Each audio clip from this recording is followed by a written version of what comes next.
Happy Tuesday. Happy Tuesday. This is the first day of February. First day of February. January is gone. It's the second month of the new year. Can you believe it? So here we go. Let's jump into February. So this is the 22nd episode of season 3 of the Be Your Own Hero show. I still can't believe that. I still can't believe I'm in the 3rd season and it's already the 22nd episode. Anyway, it's going fast. So again, this is the 22nd episode of the 3rd season of the Be Your Own Hero show. The theme for this season is doing. Do I have that hoodie on? Yes, I do. Doing, in other words, making stuff happen, making it actionable. So hero in the title of the show, Be Your Own Hero show. Hero is an acronym. It means helping everyone reaps optimism. In other words, helping others helps you. It's a reciprocal action. Definitely try it, and you will find that to be true. I'm your host. I'm sekouwrites. I'm a professional creative, which means I do a lot of different things. I'm also the creator of what we're now calling the Hero Ministry Movement. And that's my effort to uplift and inspire, first, the unhoused community, and also people at large. It has grown into an inspirational movement. Yeah, an inspirational movement. I like that. So, that said, shout out to New Thought Media Network for allowing me this platform to talk about my journey of becoming my own hero. You can make a donation to them at ntmedia.org. It is a 501c3 nonprofit. And just a reminder, this was a pandemic pivot for Reverend Robert. So this is a very recent endeavor, this New Thought Media Network. And it has grown and grown and grown. And you can help it grow some more by making a donation at ntmedia.org. If this show provides any value, please like, please comment, please share, make a donation here too. All that information is in the show notes just below. And join me here Monday through Friday, 9:45 a.m. Eastern Time to hear me talk about my journey of becoming my own hero and specifically my own financial hero recently. And also, quick disclaimer, I am not a personal trainer, nor am I a financial advisor. So do your own due diligence, do your own homework, and take what I say with a grain of salt. I'm simply telling you what has worked for me and sometimes what has not worked for me about my journey. And look at the sun. You see that? How the sun is just sweeping across like that? That's really cool. I feel like I'm in the right place at the right time. Oh, I caught the sunrise during my run this morning. I generally like to run in the 6 a.m. hour so that I can catch the sunrise. I like to start off when it's a little dark and then catch the sunrise. So I was a little late today. So I'm grateful that I was able to catch the sunrise, but what's the point of that? I don't know. I don't know what the point of that was. I guess maybe I will post a picture of the sunrise on my social media. And I'm only saying that to make that tangent make sense. I'll post a picture of the sunrise because I took a couple photos of it. All right. So that said, Hero Ministry Movement news. So many things to talk about. I think this is going to be a free flow Tuesday. So many things to talk about. So let's start off by shouting out the people in the chat who have checked in thus far. Shout out to Gladys. Shout out to Nan. Shout out to Tim. Shout out to Linda from Colorado, right, Linda? Shout out to Margaretta. Shout out to Lovejoy. I think Lovejoy is telling me that she's listening to the show while she's walking. That's pretty cool. That's pretty cool. Yes, take me on the road with you. Take me on the road. So that's actually a good segue. I think this is going to be a special episode about the 30-day challenge, but let me finish all my introductory stuff so that we can get to it. Again, I'm still loving how the sun is just coming across like that. Anyway, so introductory stuff. Today is day 246 of my run streak. I've been running every single day, at least a mile a day, for now 246 days in a row. Well, I've got to add up my miles. I'll add up my miles again soon. And I'm on my 3rd charity run. Currently, I'm raising funds for Mr. Charles. If you've been watching the show, you heard me tell the dramatic story about how I found and helped Mr. Charles in the snow a couple weeks ago. And I am endeavoring to raise money to help him with his unforeseen medical expenses and whatever else he might need coming out of the hospital with a broken foot. So we are 25% of the way to our goal. Very excited about that. I put this one on GoFundMe. So apparently it tracks the percentage level. So we're at 25%. That's fantastic. 25% already. So please spread the word. That has seemed to be most effective for this particular charity run. My mom sent an email out to a bunch of folks, and people were excited and interested and got involved. So please do the same. Just share it to folks. And the full story of what happened with Mr. Charles is included in the GoFundMe campaign, so they can read that there. I mean, you can explain it to them if you want, obviously, but I'm just saying if they're completely new to all of this, hero ministry movement, the run stories, all of it, the entirety of what happened is written in the GoFundMe campaign. So you can find it right there. One of the easiest ways to get to it is to just go to sekouwrites.com, which is my website, sekouwrites.com. And right there on the homepage, it says Hero Charity Run. Otherwise, you can go straight to GoFundMe and just search for Sekou Writes.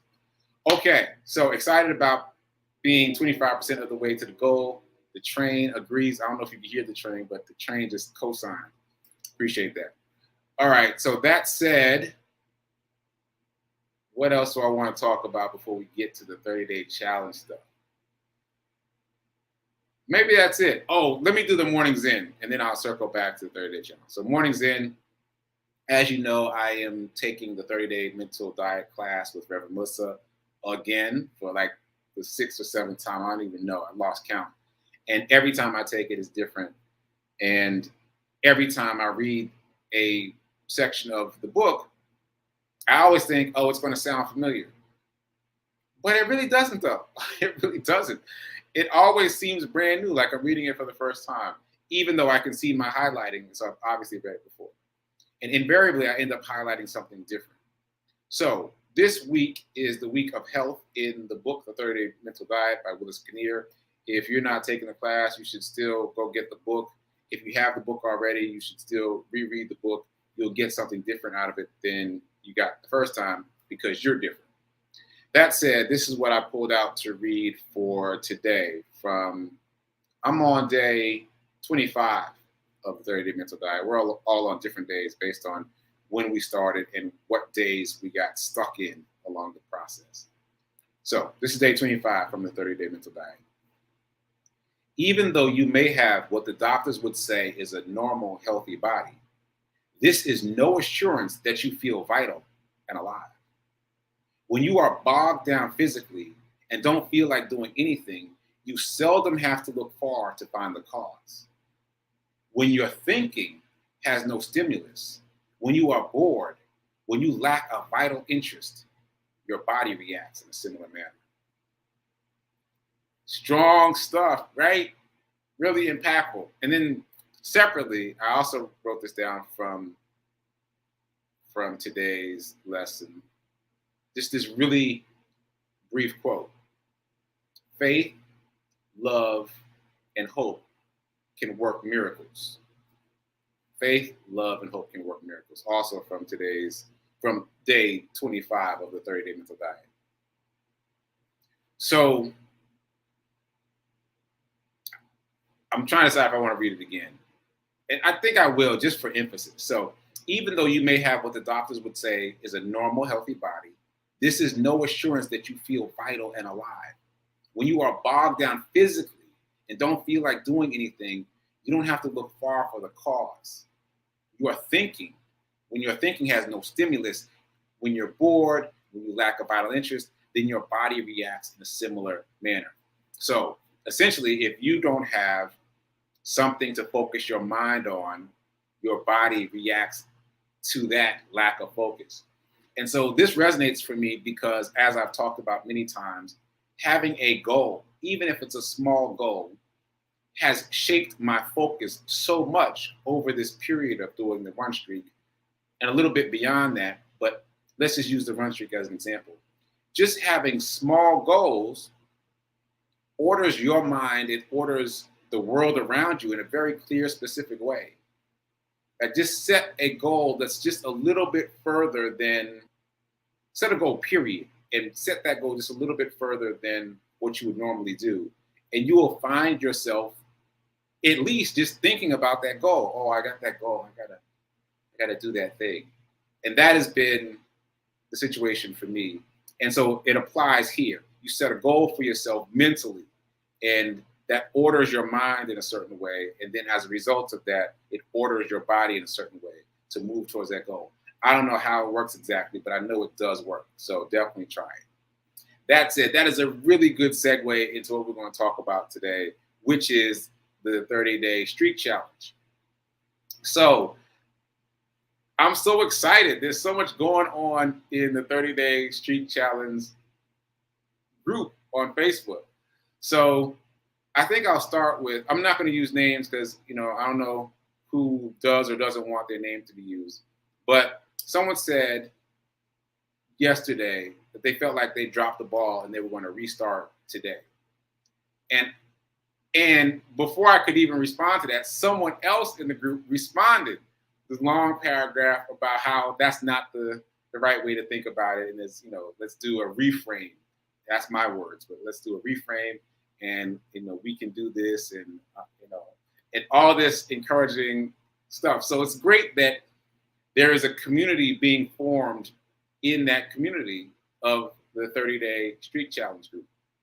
It's fantastic. I love it. I love it.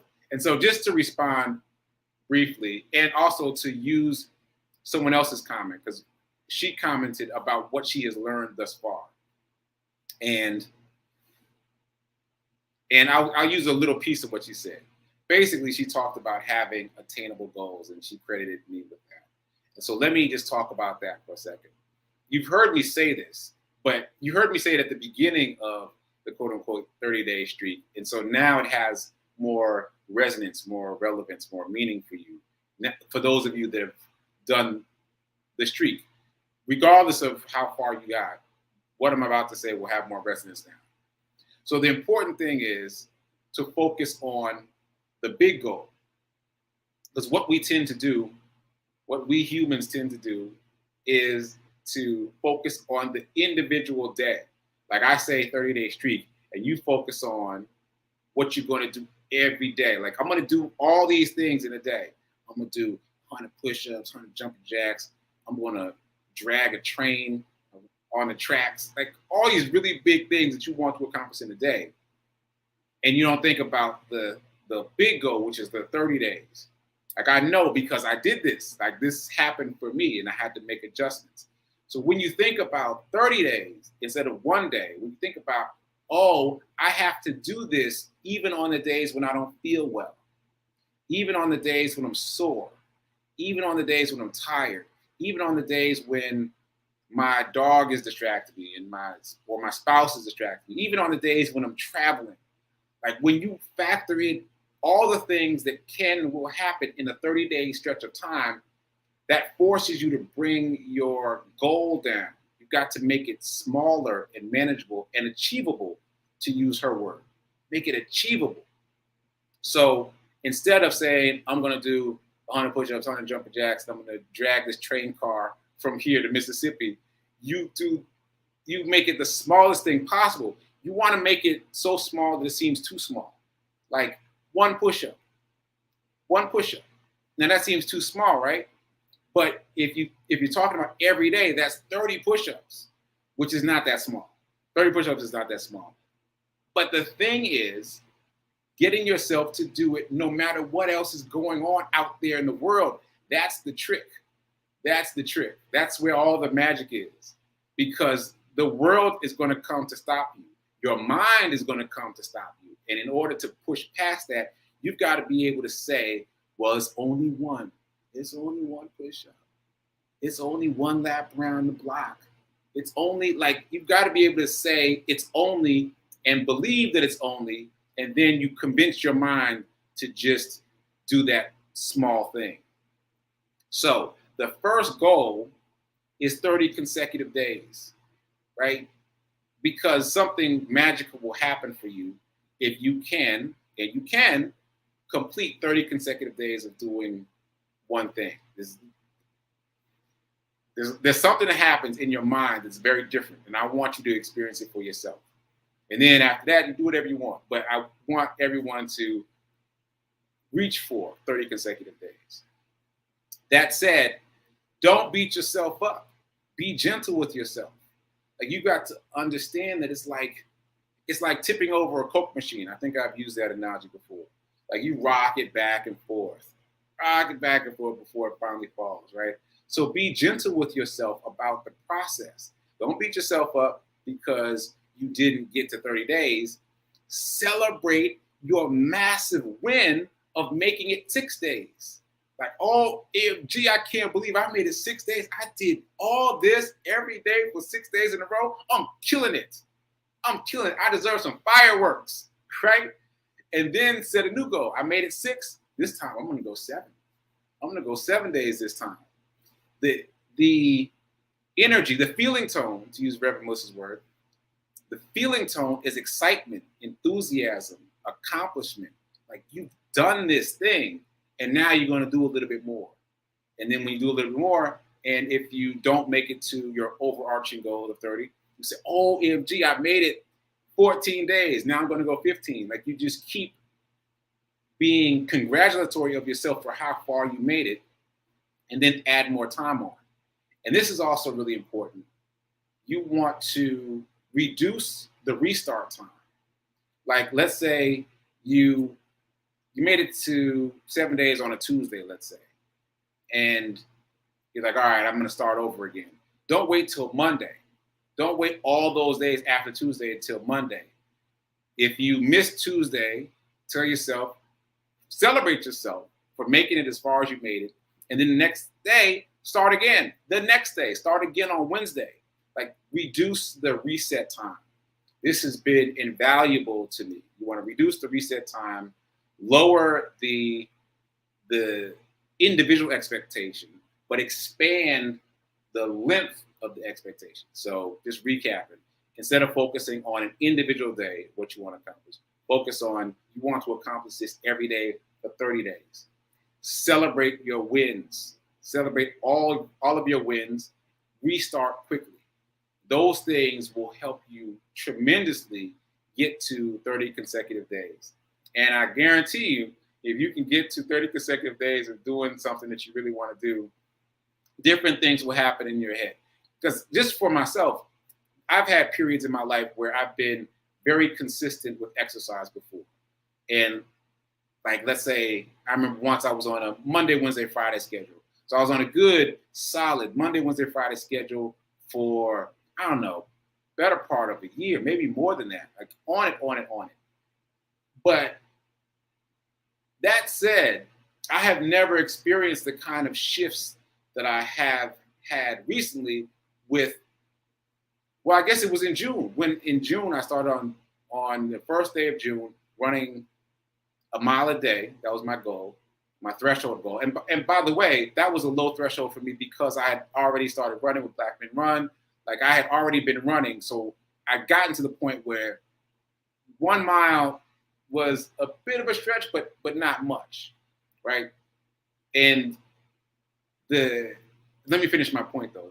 The point is that after 30 consecutive days of that, like portals that opened up in my mind that were just different than the ones that opened up in my mind when I was steady on my Monday, Wednesday, Friday schedule. It's just a different kind of vibe. It will pull something else out of you. So anyway, I offer that. So I'm very excited to share that the people in the 30-day challenge street group are sharing with each other. They're encouraging each other. It is a family that's developing here. And if you're at all interested, let me know. Send me a DM. I'll send you the invitation to the Facebook group. You could join and you can say some things, talk about your journey, what's been happening for you. It's all love. I don't want anyone to ever be talking about, I fell off again. That's not what this is about. This is about reaching for the outer edges of your potential, but you do that gently and you do that gradually and you do that systematically. And I've just talked about some of the elements of the system that make it attainable. Okay, so all that said, I think now I'm going to circle back to abundance because this is Tip Tuesday.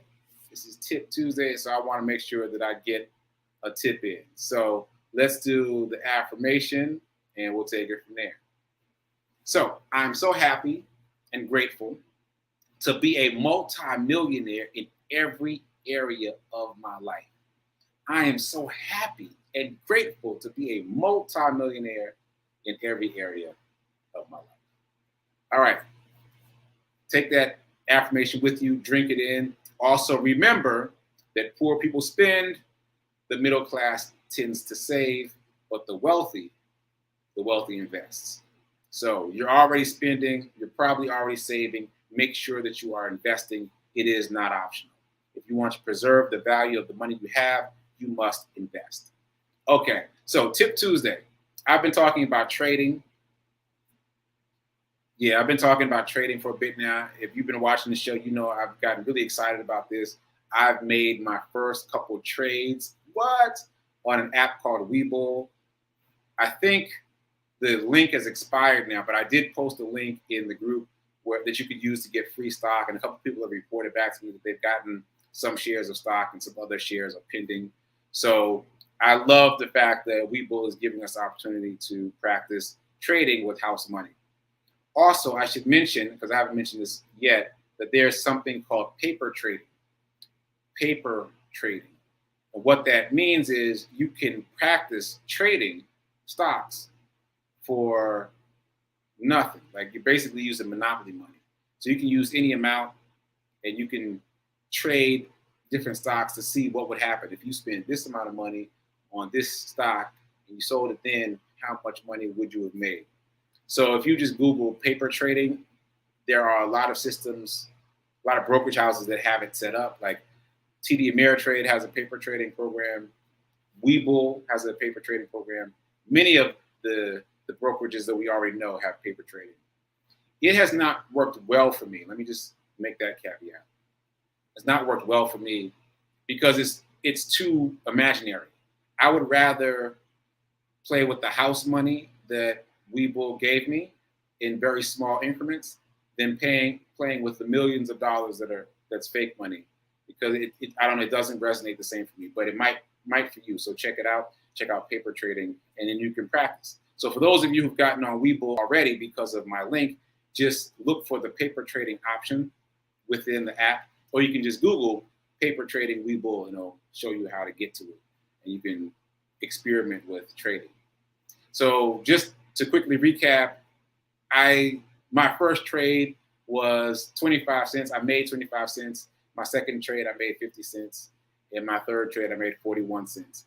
And those numbers are very small, but they're not, though. They're not.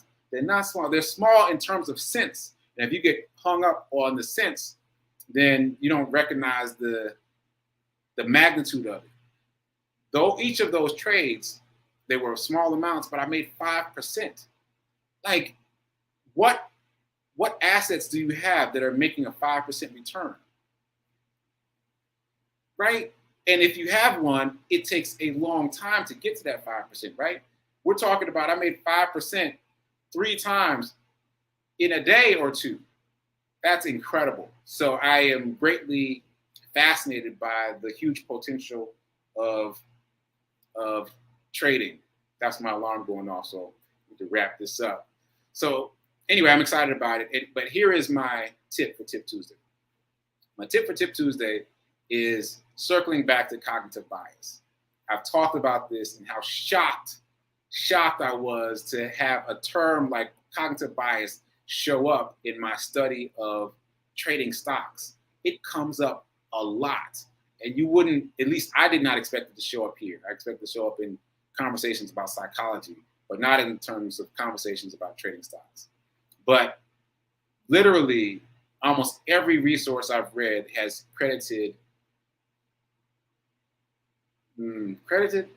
I'll just go credited cognitive bias as the limiter, the biggest limiter of success in stock trading.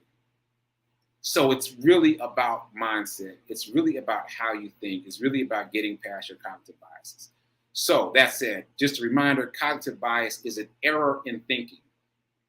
An error in thinking. We all have them. We all don't think we have them. Right? We all have them, but we all think we don't have any. So the tip for Tip Tuesday is discover one of your cognitive biases. Google cognitive bias. You'll see a whole list of them. Read them and see which one is really you. Like, probably you have a number of cognitive biases, because we all do. But what's the one that stands out for you the most? Because full circle, in order to change your wealth and abundance and monetary situation, you have to change your mind. You have to change your mindset. Like, that's what this is a reminder of. Like, these people who are talking about trading stocks all talk about mindset. So you got to start working on mindset first. Start working on that. So if you can identify what one of your cognitive biases is, you can start working on that cognitive bias. And that will only help to serve you in terms of money, in terms of finance, in terms of abundance, in terms of leveling up. So homework, Google cognitive bias, read the definition for yourself, because I gave my own version of it. Look at the list of cognitive biases, and there are so many, and figure out which of those cognitive biases is the one that you really need to work on first and attack it. So just briefly, the one that I've talked about thus far is outcome bias. I think that one really resonates with me. Outcome bias, just a reminder, is focusing on the result of a decision and thinking that your decision was poorly made. And the idea is not to do that, to trust yourself, to do all the research, do all the due diligence, and make a strong decision, even if the outcome is poor. And you can apply that to finance, obviously, but you can apply it to life. Doesn't matter what the outcome is. You made the best decision that you could have at the time. So don't discount the decision you made because things did not turn out the way you wanted them to. So that one really resonates with me. Okay, so go find your own cognitive bias. And I'm going to wrap up early for a change. But last thing, look what I got. I got a dice. Well, I got a whole pack of dice, but here's one die. And I'm going to use this for the envelope challenge moving forward, because I don't know, for some reason I keep pulling the number 3 out of the hat. And I was like, let me go get some dice and shake it up. So this is for the envelope challenge, folks. We're moving into February, moving into the new month of envelope challenge. And the number for today is 3. All right, universe. I will look up the significance of the number 3 today. Clearly, you're trying to tell me something, so I'll look it up. 3. All right. Anyway, that said, stay tuned for prayer time coming up now at 10:15. Circle back for Sip with Rev Melissa at 10:30. I'll be producing that show, and I might pop in to say a word or two. Oh, I really want to talk about Andrew Carnegie. All right, maybe I'll do that tomorrow. Anyway, keep doing. Be a hero. Be your own hero. Stay on the path. 30-day streaker, stay on the path. Don't get discouraged. Be gentle with yourself. Celebrate your wins. And remember that now is better than perfect. I will see you tomorrow. Later.